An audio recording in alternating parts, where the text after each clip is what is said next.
Peace be with you. The ability to flatter someone into their soul can in no way be called corrupting. We selflessly appreciate the intrusion because our opinions are aligned with the main news of Putin's madness. A new real military alliance, Putin on a suitcase, but in the Peace Council. And how did they manage to collapse NATO? In today's episode, subscribe, watch to the end, like, and reflect. Whatever you say, darkness will not obscure the light.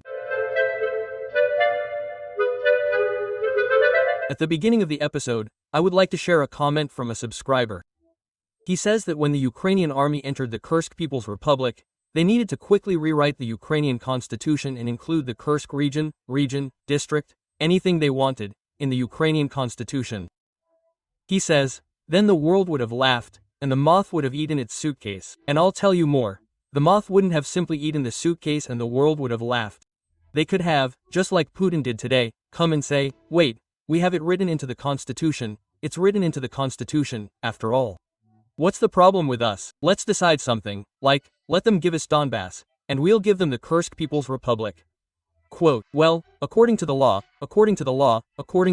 What are they doing with this law now? And not just in Russia, they're doing it like crazy. Let's talk about it now. You know, when the news broke that Putin had been invited to the Peace Council, which Trump had announced, it certainly caused a stir. Peskov actually said that right away, and everyone was like, bang, and you don't know how to react to this. You just don't know, there are no words. But then Trump comes out and starts threatening 200% tariffs on French wine and champagne. If Macron doesn't join the Peace Council, the President of the United States of America is creating a new alliance, an analog of the UN, the United Nations. He also confirmed that he invited Putin to the Peace Council. You know, with this news, not only is the world turning upside down, but those guys behind the Kremlin, you know perfectly well who they are. They've actually managed to destroy NATO, because the news that follows, they're simply shouting about it. And, you know, they could have really demonstrated their strength. The United States of America has changed its international policy, as if they now want to act from a position of strength. When you destroy a military alliance in which you're the main one, in which you're the leading force, in which people rely on you, then, in my opinion, this isn't the behavior of a strong person.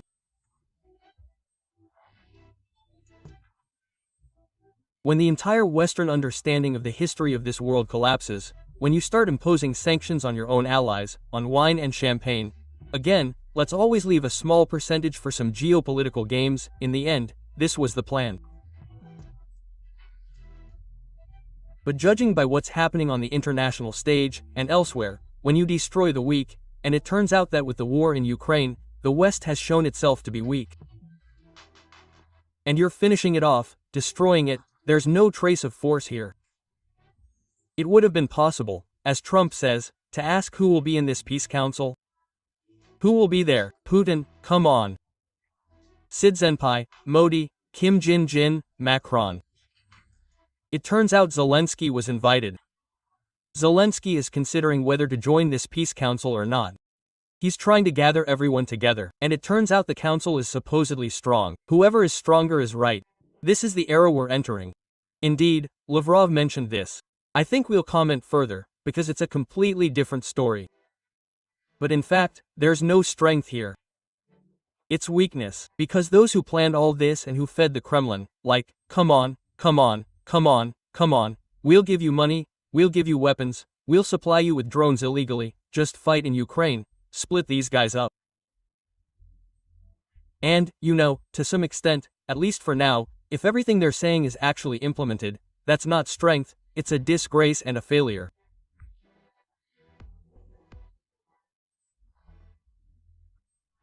If the United States of America, well, we won't talk about Biden, but rather about the actors, had a situation like this, where Trump says, I didn't start this war, I have to end it, and had ended it with ironclad sanctions, full military aid to Ukraine. Ukraine may have crossed some borders, or maybe not, but it should have been clear to everyone that the aggressor got his comeuppance. And then those behind him would really look at him and say, listen, this is strength. They were always shouting, Ukraine is on NATO's tail, Ukraine is subservient to Western puppeteers. So let them play this game, show everyone, yes, these are ours, yes, we are helping them, and we will not allow them to offend our own, cross the border, commit war crimes, and so on. Not even purely for a conflict of interest, but to seize on it as if it were a bazaar, like, comrades, you have committed war crimes, this is unacceptable. We're doing it, keep working, brothers, as they say. But no, it turns out that this is not just not strength, it's a complete failure when you finish off the weak and want Putin to look strong, to make some deal with them. To enter into some deals and join the ranks. China is looking at all this, and they understand perfectly well, there is no strength behind it. Even if Greenland isn't taken tomorrow or something, what's the point of taking them? There are 15 guards and teams there. Well, in fact, that's true, yes, of course, people in Europe are really rebelling right now. They're really protesting against this, making all sorts of statements. And maybe, to some extent, this will also be the factor that will help comrades in Europe, some Western partners, wake up and open up, comrades, that things won't be like this anymore. We need to prepare for the new and work for the future. Well, God willing, that's what happens. But I repeat, there's no force here. Again, force. We've talked about force, but let's continue. Another attack on Kyiv and other cities. Women, children, and the elderly. I won't tire of repeating that today the Russian army is a bunch of scum who are fighting women, children, and the elderly. At least, those who push the button.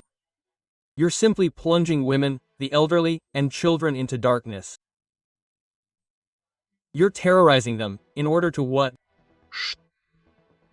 Protect the Russian-speaking population. This is more of a question for the non-rectangular cabinet, for your comrades, the Vatniks.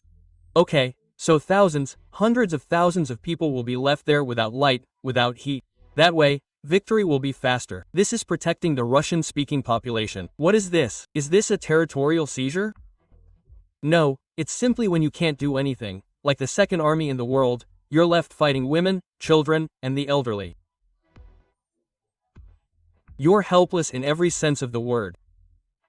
Absolutely in every sense, so to speak. Well, you understand what I'm talking about. Well, how can this be?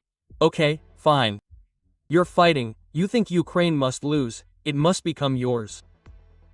How?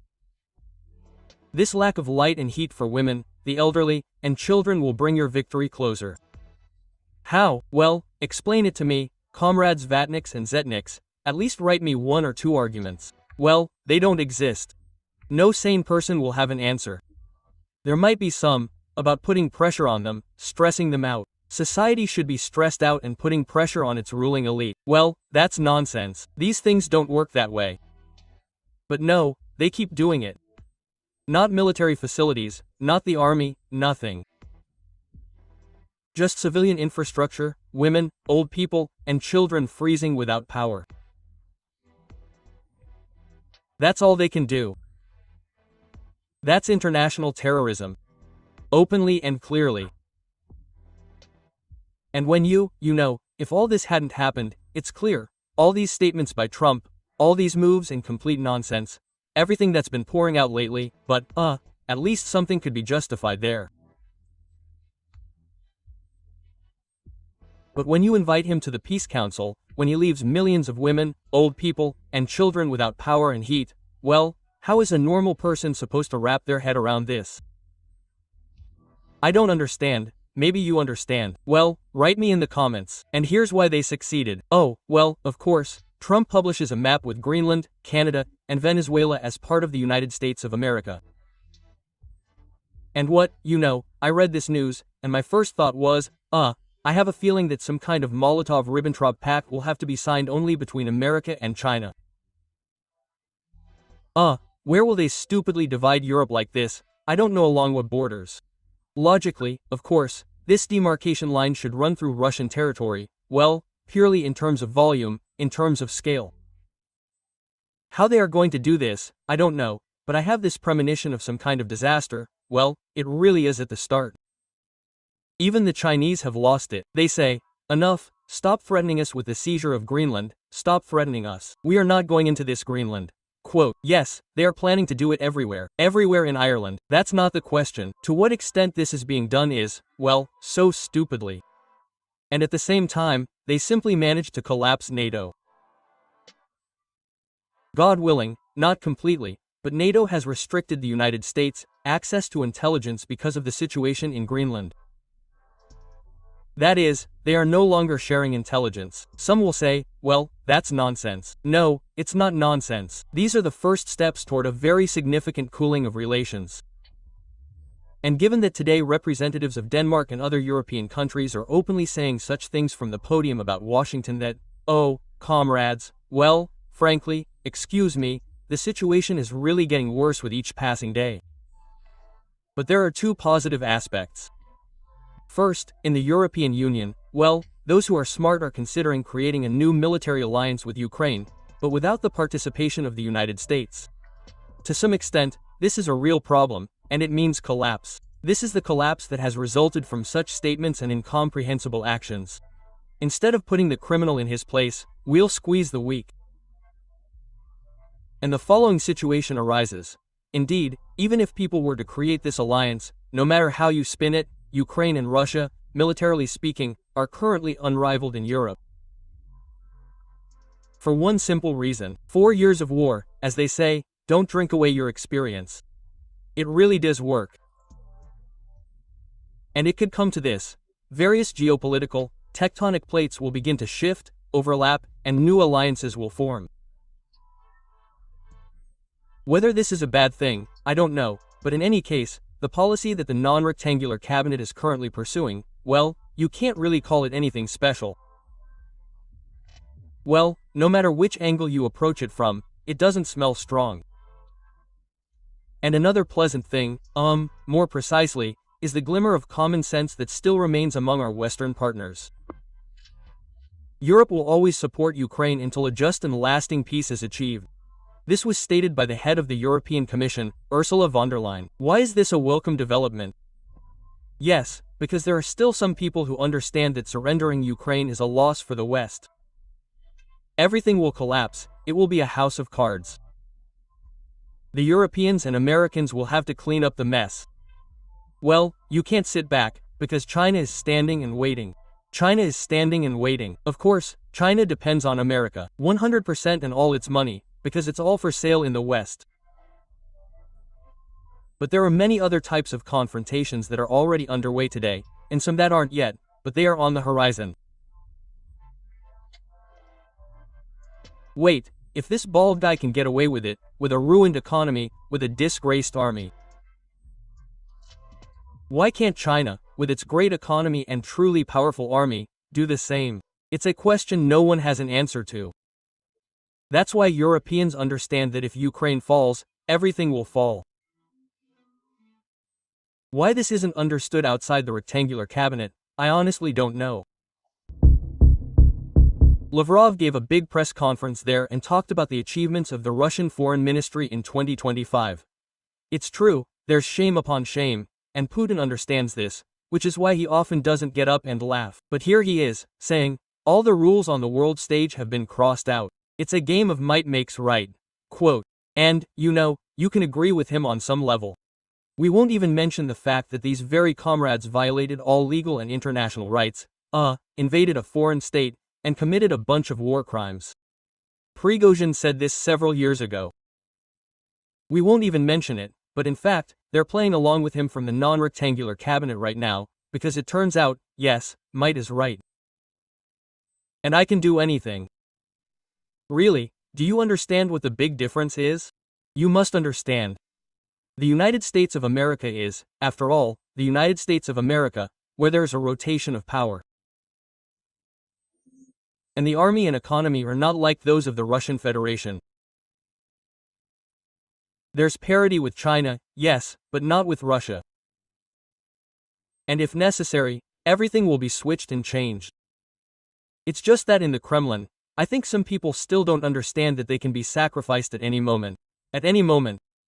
Lavrov also says, Britain is the only country that calls itself great. And he simply forgot that on September 30th, Putin called Russia great, a great and independent country. Do you understand what this news is saying?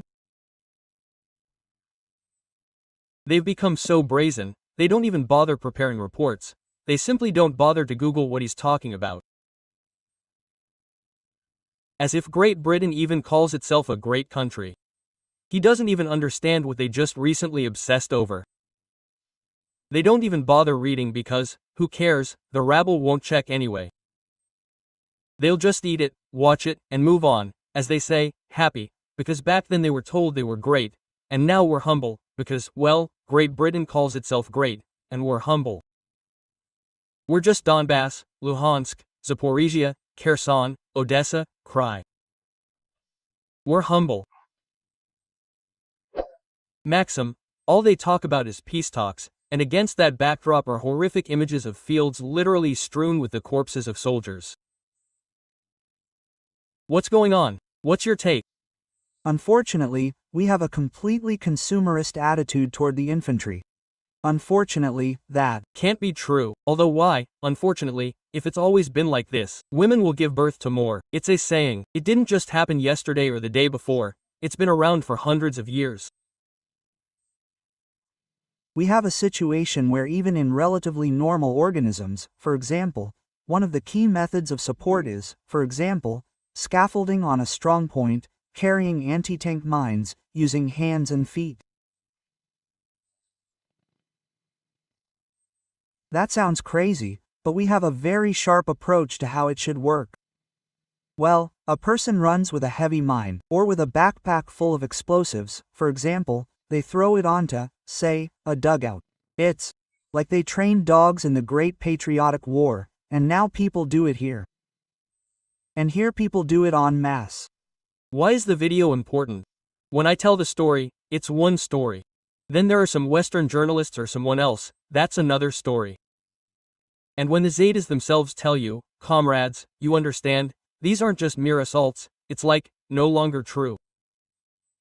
You're taking on the burden and running to the breach. Dogs were trained during World War II, and today it's the people who do it. Quote. Now, just think for a second about the price of each soul, each fate, signing this contract, we all understand perfectly well. But you have to ask yourself how the Kremlin rates us as worse than dogs. That is, today, the fate of any Russian serviceman is worth less than a dog. Comrades, look. This isn't my subjective assessment, these aren't my lyrical digressions or my fantasies.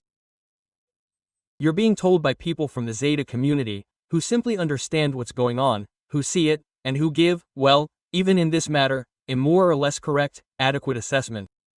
And how can we do without confirmation, and I didn't select it. Farewell to a hero. There, well, that's it, he's arrived. Kobzone's concert, it needs to be like a final journey. And pay attention to the background they're laying him in. Look where he lived, how he got into trouble. But this is truly a doghouse. In the West, believe me, I've seen enough here, dogs don't live like that. Think again about what I'm about to tell you. Since 30% of Russia's population currently lives in the West, even dogs don't live like that. Well, I don't know how this information will help anyone or not. But if even one or two people think about it, that would already be a great victory. In Yakutia, a 16-year-old boy was sent to Kobzone's consort by a metal hatch cover from a T-72 tank, which had been brought back to Yakutia from the front to be displayed as a trophy. Well, unfortunate, as it happens everywhere, anything can happen, that's understandable. But there's one crucial detail in this news, one that everyone should understand. The echoes of this mess Putin has plunged Russia into will reverberate for years, maybe even decades. Oh, what interesting, good news, simply brilliant. The Moscow region bakery Mashinka, whose owner complained to Putin on the direct line, may close as early as spring. Officials called and nodded, but nothing changed. Taxes eat up almost all profits. The bakery wanted a tax break. So the family was left with an iconic bottle of wine. That's all Vladimir Vasilievich gave this family. A most revealing story. Just recently, there was a PR stunt. They were sending Putin some pierogi and jam. He was sitting there, munching, and he gave them a bottle of wine. Remember Shafadinsky? A bottle of wine doesn't give you a headache, but it's the one who eats nothing that gets a headache. This is about today's Russia, and it seems like they've been exposed, and the business is dying. You see, when you talk about someone, somewhere, well, damn, well, somewhere it opens, somewhere it closes, it's a pretty bad story. But when it's someone who told Putin, who was happy, bragging, telling him about something, staying in touch with him, sending him gifts, saying, he's got a prosperous country, we're living, everything's great. Everything's great, Vladimir Vladimirovich, bam, prosperity has come to his house. And even those officials didn't have the brains to even support the PR and do anything to pull this bakery back and say, no, no, everything's fine, it's all fake, fake, fake. I can tell you how much they're worth myself, but not only there. Revenue from sea exports has been at a minimum in recent years. Yes, Ural has grown slightly, but only because the brand has caught up. Discounts are still there, and most importantly, the price of barrels in transit continues to rise. Both India and China are taking less than Russia is shipping. The excess oil is floating in the sea, putting pressure on the markets and forcing them to sell it ever cheaper. There's less money, more discounts. Stability until 2026. Sanctions are working slowly, poorly, but they're working. And oil continues to float in the sea, while the Russian Federation's budget is not being replenished in any way. Again, regarding the cost of fate. A retired military man went to the Ministry of Defense with a poster and ended up in the police station. Well, naturally, where else could he have ended up? Gennady Monin recalled that Shoigu left without responsibility, and 7,000 soldiers are still without housing. There is money, but they've settled somewhere else. And why is this news important? When you're in the North Caucasus military district, well, you still get paid somehow. There you can buy your wife and girlfriend some underwear, an apartment there, and buy a few other things. Well, let's say you live like a dog, but with Gucci bags, admittedly made in China, but still. And when you're the same, they scream. The military, pride, the elite, the nation, supposedly the future belongs to them. But as soon as you're involved in Putin's dirty dealings today, it's as if you're of no particular help. You're a retired military man, goodbye. No money, no apartments, nothing, they say, they cheated you, dragged you out. We can't go on like this, but another category of citizens can't go on like this. Mariupol is on the line. Has anything changed with your benefits, your pension? No. Nothing has changed. And I can't get anything done anywhere. What's the problem? Well, there are no witnesses to stop the labor document. Many don't even have archives anymore. The Russian world has come to Mariupol, saying, I can't restore the labor document so I can receive a pension from the great Vladimir Vasilyevich. And he says, what, you can't restore the witnesses? No, there would be witnesses who would confirm that I worked. I worked, but there are no witnesses. And where did the witnesses go? Who knows where the witnesses went? And you can't say that, well, like, a criminal war, well, hundreds of thousands in Mariupol. Hundreds of thousands. Well, how, well, you can't. Well, there are simply no witnesses. Where are they witnesses? Maybe, he might arrive at the entrance soon. Maybe Babe took it away. Like, there are a lot of options, but we don't know. And the archive. Yes, nobody. And that they have nothing on the computer? Usually on the computer. What computer? Well, what computer, when your city was completely on fire? Apartment buildings, kindergartens, archives. What computer? Where is the computer? It's not there. There is Azistal. Well, our organization, it is, well, like ORS. ORS, yes, food. Yeah. And we had a new owner every 2 years. Well, that's all there is to it. Well, in short, this lady worked at Azovstal, and today she wants to go to the new government. She says, I want to sort of receive my pension. And they can't confirm it. She says, Azovstal exists, but there are no documents or confirmation. Who the hell needs her? And she says, I have nothing, no house, no pension, no life, I have nothing, she says. But the Russian world does exist. But the Russian world does exist. I kiss the Russian flag, I kiss Putin's portrait. And another interesting point, like the finale, this is my favorite. Why do people cover it with their hands? Because she can't get dentures. But the Russian world, as they say, does exist. It has come. But at the same time, in the Russian Federation, a court collected more than 4 billion rubles from former Kuzysk Regional Duma deputy Vasiliev. Look, this isn't even the State Duma, it's some regional Duma. Well, soon the judges will be collecting 30 billion. What did you expect? Well, boys know how to live. Boys can live. This is for you, this is not for you. And for ordinary people, I'll share the usual statistics. Large restaurants, coffee shops, and bars have started closing establishments across the country. Shokowadnitsa, Rus Sticks, and Yakitori are leaving the market or cutting back, while the Daily Bread, Fornetto, and a chain of expensive bars have completely closed. I'll call you back. And why don't you tell me there are problems in Ukraine too? Of course, there are problems in Ukraine, because war has come to Ukraine, from Russia. Especially now, when people are simply sitting without electricity, without heat. Well, when you just think about it, you think, well, what kind of people do you have to be to do something like that? Okay, so that's all clear. But we have the second largest army in the world, our economy is in shambles, our special military district is going according to plan. Wait, should businesses be closing? Everything's according to plan, everything's fine, everything's clicking and clanking. Where do these problems come from? Or are they problems of the rabble that don't concern the owners? But I'll tell you more, it's already starting to affect the owners little by little. Airlines will begin to massively return mothballed Soviet and foreign-built airliners to service in 2026 and 2027, because sanctions have created an acute shortage of aircraft. Do you understand the story? The coffee shops haven't closed, there's nothing to fly. Why do you need planes? Where do you need to fly? Well, sit tight, happy. What complaints? The main thing is, don't get involved in politics. And know one thing, the special military operation is going according to plan. True, not quite according to plan, because the woman from Mariupol, he says there are no documents, he says there's nothing saved on the computer, but he says everything is going according to plan. And then Patriarch Kiryusha Gundyayev calls Putin an orthodox leader. And, you can't even argue with one word, leader. Okay. The leader of the most idiotic population of the Russian Federation, he really is a leader. But when you have no brains, when you have no conscience, well, there's simply no other word. He really is their leader. Regarding the Orthodox, there are big questions. There are people who are genuinely Orthodox, but the entire Gundyayev sect of the Russian Orthodox Church, 99% of whom are currently in the Russian Federation, is simply an FSB operation, trying to convert more and more people so that they too will join Putin's sect and he will be their leader. That's all. Putin has nothing close to orthodoxy there. People there are involved in completely different occult affairs. We'll talk about this some other time. Oh, how interesting it was. Well, I think we'll wrap it up for today. I'm still traveling, but nevertheless, there was a really cool statement here.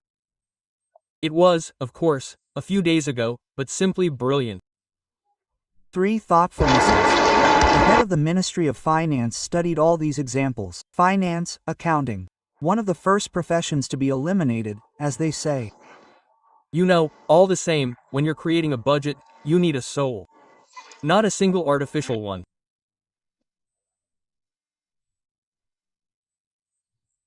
And yes, when you're creating a budget, you need a burned out, rotten, drilled, perforated, if you like, soul, with the help of which, or rather, through which you can calmly rob, commit crimes, create lawlessness and have it all go unpunished, and the financial flows go into and out of the right pockets.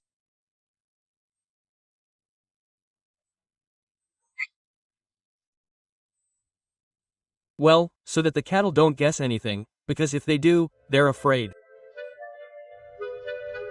See you.